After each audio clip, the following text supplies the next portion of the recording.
The summer drought was the worst the mountain territory had seen in 20 years.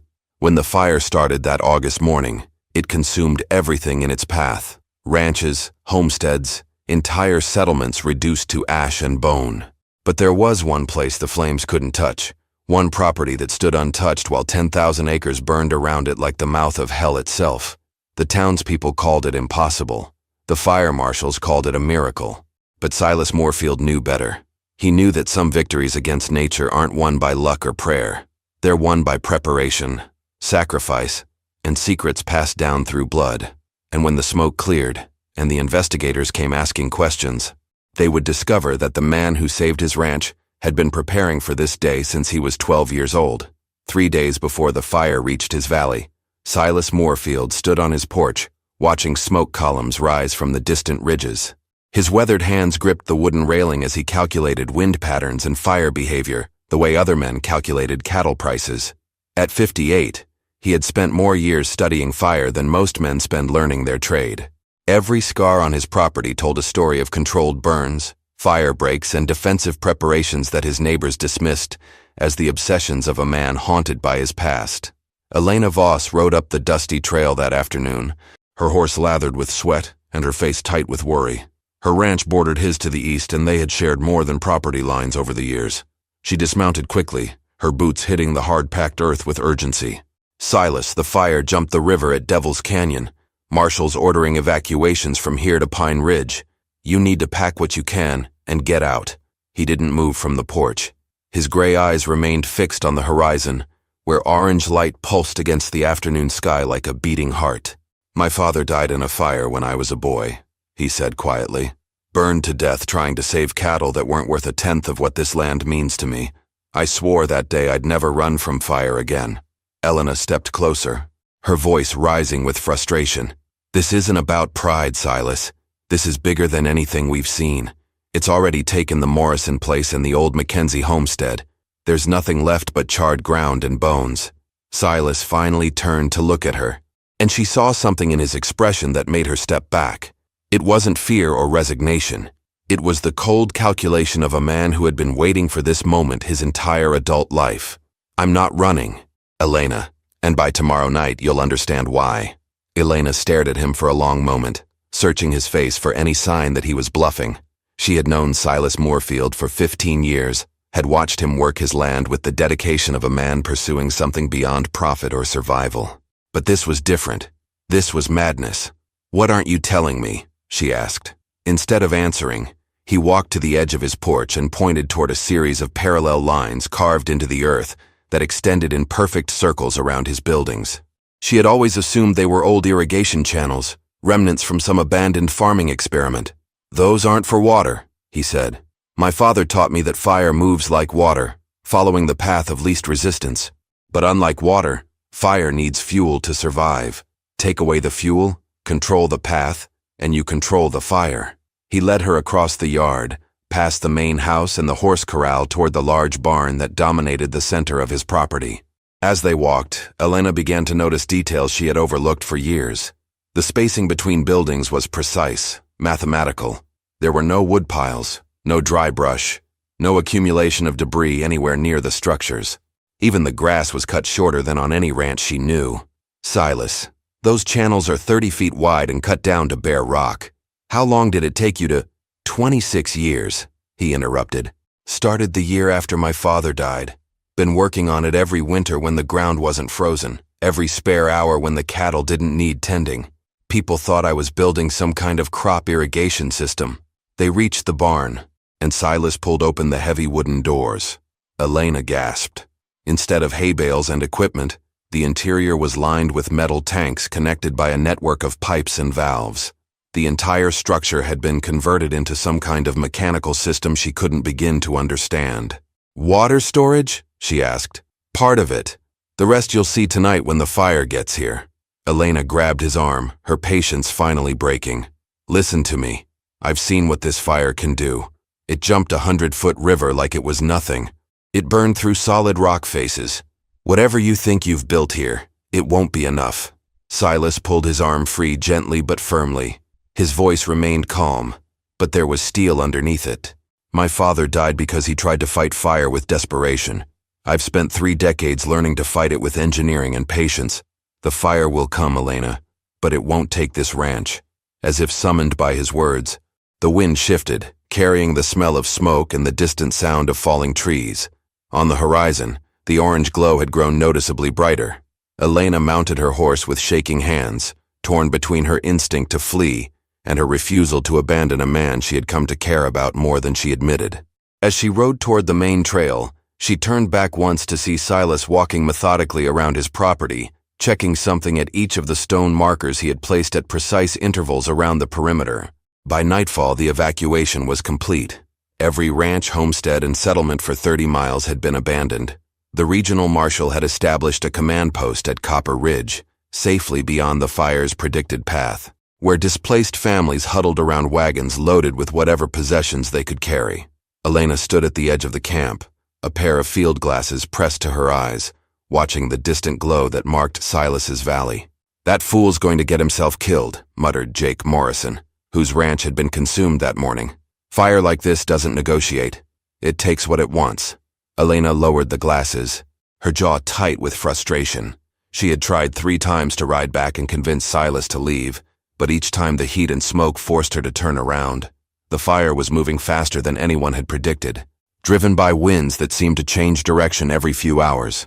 Meanwhile, 20 miles away, Silas was implementing a plan he had rehearsed in his mind 1,000 times. As darkness fell, he moved through his property like a man conducting an orchestra, opening valves and adjusting mechanisms with practiced precision. The metal tanks in the barn were connected to a network of underground pipes he had laid over decades, fed by 3 artesian wells he had dug at enormous expense. But water alone wouldn't save him. Fire could jump gaps, climb walls, and find fuel in places that seemed impossible. His real advantage lay in the modifications he had made to every structure on his property. The barn walls were double-layered, with metal sheets sandwiched between thick timber.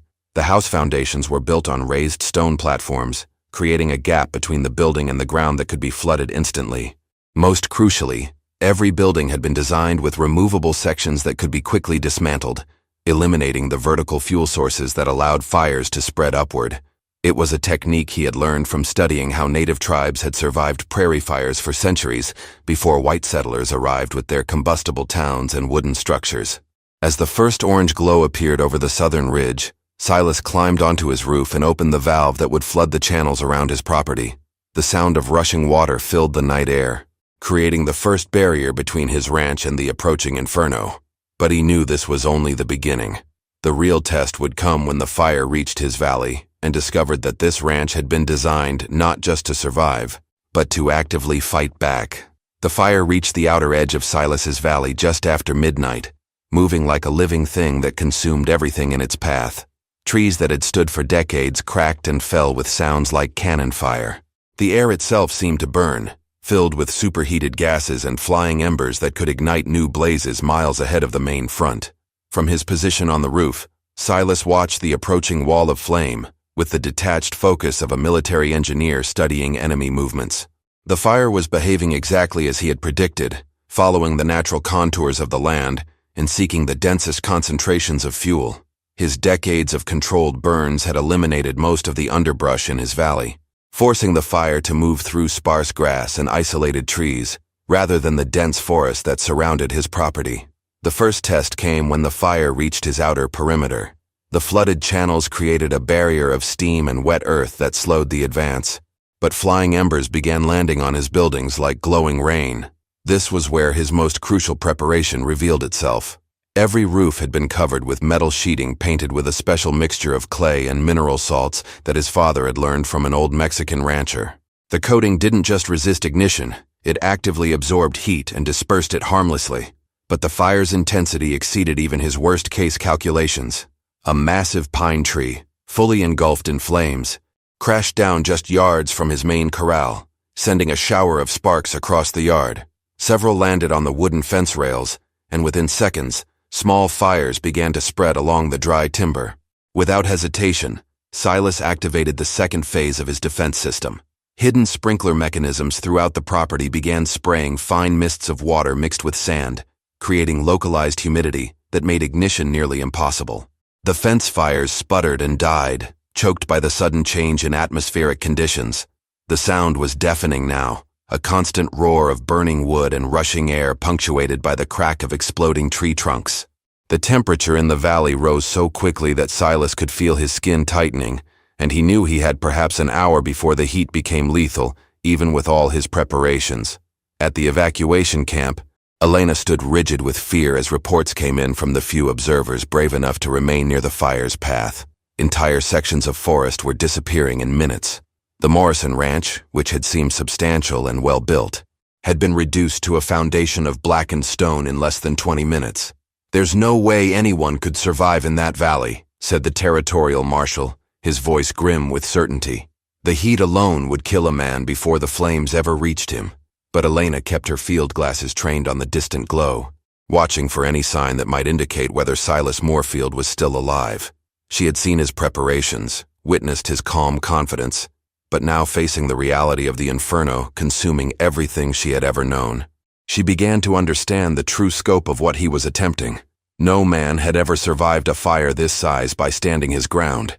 If Silas succeeded, he would prove that engineering and determination could triumph over forces that had destroyed civilizations. The heat became unbearable just after 2 in the morning. Despite all his preparations, Silas could feel the air itself burning his lungs with each breath. The fire had reached the heart of his valley, and now came the most dangerous part of his plan. He had to leave the relative safety of his house and move across open ground to activate the final phase of his defense system. The removable sections of his buildings weren't just an architectural curiosity. They were a calculated sacrifice based on a principle his father had died not understanding. When fire encounters a structure, it climbs vertically, using walls and roofs as ladders to reach higher fuel sources. But if you remove those ladders at precisely the right moment, you could starve the blaze of its upward path while preserving the essential structure below. Silas pulled on thick leather gloves and wrapped wet cloth around his face. The barn was his first target. He ran across the yard, dodging falling embers that hissed against the flooded ground. The heat was so intense that the metal tools in his hands burned through his gloves. But he forced himself to work methodically. One by one, he released the specially designed joints that held the upper sections of the barn walls in place. The wooden panels fell away in controlled sequences, crashing to the ground where the flooding had created muddy barriers that would prevent them from igniting. In less than 10 minutes, he had reduced his barn from a 2-story structure to a squat, metal-covered foundation that offered no vertical surface for flames to climb. The main house required even more dangerous work. He had built removable wooden sections into the porch, the second-story walls, and even portions of the roof. As the fire crested the ridge directly above his property, sending a rain of burning debris into his yard, Silas systematically dismantled everything combustible above ground level. His hands were blistered raw, and his lungs felt scorched from breathing superheated air. But the strategy was working. The fire found nothing to climb, nothing to feed on except the wet ground and the isolated sections of timber he had deliberately sacrificed. The flames swept around his reduced structures like water flowing around stones in a creek bed. But even this wasn't enough. The fire's intensity created its own weather, generating winds that drove temperatures well beyond what any human could survive in open air. Silas retreated to the stone foundation of his house, where he activated the final component of his defense. Hidden beneath the floorboards was a network of clay pipes connected to the deepest of his artesian wells. When he opened the main valve, pressurized water erupted from dozens of concealed nozzles, creating a protective mist that surrounded his reduced buildings like a localized rainstorm. From the evacuation camp, Elena watched through her field glasses as something impossible seemed to be happening in the valley. Where she expected to see total destruction, she saw only strange patterns of steam and mist rising into the night sky. As Silas crouched in his stone shelter, surrounded by protective mist and the roar of flames, his mind drifted back to the day that had shaped every decision of his adult life. He was 12 years old when the fire came for their original homestead, 20 miles north of his current ranch. His father, Marcus Moorfield, had been a good man but a poor student of nature's violence. The fire had started the same way, with drought and wind turning the wilderness into a powder keg. But Marcus had made the fatal mistake that most ranchers made when facing wildfire. He had tried to save everything instead of sacrificing the expendable to preserve the essential. When the flames reached their property, Marcus spent precious time driving cattle toward water instead of creating defensible space around their buildings. Silas could still remember the moment when his father realized his error. The barn was already burning. The house was catching embers, and the cattle he had tried to save were scattered in panic across the valley. Marcus had run toward the house to retrieve a strongbox containing their land deeds, believing he could fight the fire with buckets of water and wet blankets. The roof collapsed with his father still inside. Silas had watched from the creek, where his mother held him, helpless to save the man who had taught him to work the land, but never how to defend it. That night, as they sat beside his father's grave, his mother spoke the words that would define his life's work. "Your father fought the fire," she said. "You need to learn how to starve it." The distinction became the foundation of everything Silas built. Fighting fire meant confronting it directly, using water and barriers to stop its advance. Starving fire meant understanding its needs and systematically removing them. Fire needed fuel, oxygen, and heat to survive. Take away any one of those elements, and the fire would die regardless of its size or intensity. He had spent the next 4 decades studying fire behavior, with the dedication of a scholar and the motivation of a man seeking revenge against the forces that had destroyed his family. He learned from old Mexican ranchers who had survived fires in the desert territories. He traveled to reservations where Apache elders taught him how their ancestors had used controlled burns to create fire-safe corridors across vast territories. Most importantly, he learned that fire was predictable. It followed laws as rigid as mathematics. Heat rises, flames seek fuel, and even the largest conflagration can be controlled if you understand the principles governing its movement. His ranch wasn't just a collection of buildings and defensive systems.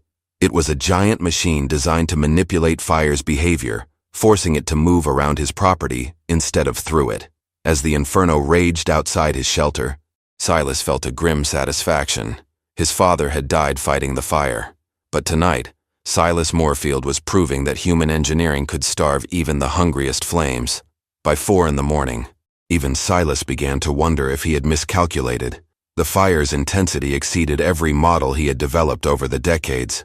The protective mist from his underground system was evaporating faster than the wells could replenish it, and the temperature inside his stone shelter climbed beyond anything he had experienced during his test preparations. His hands were burned raw from the metal tools. His lungs felt scorched with each breath, and the heat was becoming lethal despite his protective systems. For the first time since the fire began, doubt crept into his mind. Perhaps Elena had been right. Perhaps some forces of nature were simply too powerful for human engineering to overcome. At the evacuation camp, Elena lowered her field glasses with tears streaming down her face. The strange mists that had risen from Silas's valley had disappeared, replaced by the same orange glow that marked total destruction everywhere else along the Inferno's path. The other refugees gathered around her, their faces grim with shared understanding. "He's gone," whispered Jake Morrison. "Nobody could survive what's burning in that valley." Elena wanted to mount her horse and ride toward the flames, but the regional marshal placed a firm hand on her shoulder. The heat radiating from the blaze would kill anyone who approached within 5 miles. If Silas Moorfield was still alive, he was completely beyond human help. But within the burning valley, Silas was implementing the most dangerous component of his survival plan. Everything he had done until now had been preparation for this moment when conventional fire suppression failed. He crawled across the burning ground to reach the main valve that controlled his most ambitious engineering project. 5 years earlier, he had diverted a significant portion of Pine Creek through underground channels that ran directly beneath his property. The water had been flowing harmlessly through buried clay pipes for years, invisible to everyone including Elena. But when Silas opened the master valve with hands that could barely grip the metal wheel, thousands of gallons of creek water erupted from the ground through dozens of concealed outlets. For agonizing minutes, nothing seemed to change as the underground system built pressure and the pipes filled to capacity. Then, like a dam breaking in reverse, his entire property was transformed into an island surrounded by flowing water and saturated earth. The flooding wasn't just defensive, it was strategic. Water absorbs enormous amounts of thermal energy, and the sudden introduction of massive quantities of moisture into the superheated air created a localized weather system that actively fought against the blaze's advance. Steam rose in towering columns as the creek water met the burning ground, creating a protective dome of cooled air above his buildings. The inferno found itself flowing around an obstacle it couldn't overcome, forced to seek easier paths through the dry forest beyond his property lines. As dawn approached, Silas crouched in his shelter, surrounded by the sound of rushing water and dissipating flames, knowing that he had achieved something no rancher in the region's history had ever accomplished. When the sun rose over the mountain territory that August morning, it revealed a landscape that defied belief. For 30 miles in every direction, the earth was blackened and bare, stripped of vegetation down to the mineral soil. Entire forests had been reduced to fields of ash punctuated by the charred skeletons of dead trees. The Morrison Ranch was marked only by a foundation of cracked stone. The Mackenzie homestead existed as a scattered collection of melted metal and burned timber. But in the exact center of this devastation, like an emerald jewel set in black coal, sat the Moorfield Ranch. The buildings stood intact, the grass remained green, and thin wisps of steam rose peacefully from the flooded channels that surrounded the property like protective moats. Elena was among the first to reach the valley when the territorial marshal declared the area safe for approach. She rode her horse carefully through the ash-covered wasteland, unable to comprehend what she was seeing. As she crested the ridge overlooking Silas's property, she spotted a figure sitting calmly on the porch of the main house, drinking coffee from a tin cup as if nothing unusual had occurred. "Silas!" she called out, spurring her horse down the slope. He looked up with a slight smile, his face marked by soot and exhaustion, but his eyes bright with quiet satisfaction. "Morning, Elena. Coffee's still warm if you want some." Within hours, regional officials, fire marshals, and reporters from the distant cities had descended on the ranch, demanding explanations for what they were calling impossible. Silas walked them methodically through his property, explaining each component of his defense system with the patient precision of an engineer presenting technical specifications. The flooded channels weren't just barriers, they were heat sinks that absorbed thermal energy before it could reach his buildings. The removable building sections eliminated vertical fuel sources while preserving essential structures. The underground creek diversion created localized humidity that actively suppressed ignition. The metal roof coatings reflected heat rather than absorbing it. Most importantly, the entire system worked together as an integrated defense that understood fire as a predictable natural force rather than a mystical destroyer. Every component was based on engineering principles that could be replicated by anyone with sufficient time, resources, and determination. "The fire consumed 10,000 acres, said the chief regional fire marshal, shaking his head in amazement. "Everything else burned completely. How is this possible?" Silas gestured toward the blackened landscape surrounding his green oasis. "Fire is like water. It flows where it can, stops where it must. I spent 26 years learning to make my land a place where fire must stop." The story of Silas Moorfield's survival spread quickly through the region and beyond. Engineers traveled from distant cities to study his methods. Ranchers began implementing similar defensive systems on their own properties. The man who had refused to run from the inferno had proven that human ingenuity, properly applied, could triumph over forces that seemed invincible. And long after his death, engineers still visited the Moorfield Valley to learn how one man turned knowledge into survival, transforming a ranch into a living testament that preparation conquers even nature's greatest fury. If you enjoyed this story, click the video on your screen now to watch another unforgettable tale where courage and determination collide with impossible odds in ways you never expected. Don't forget to subscribe and consider a super chat to help us keep bringing you more stories like these. Your support means everything to us.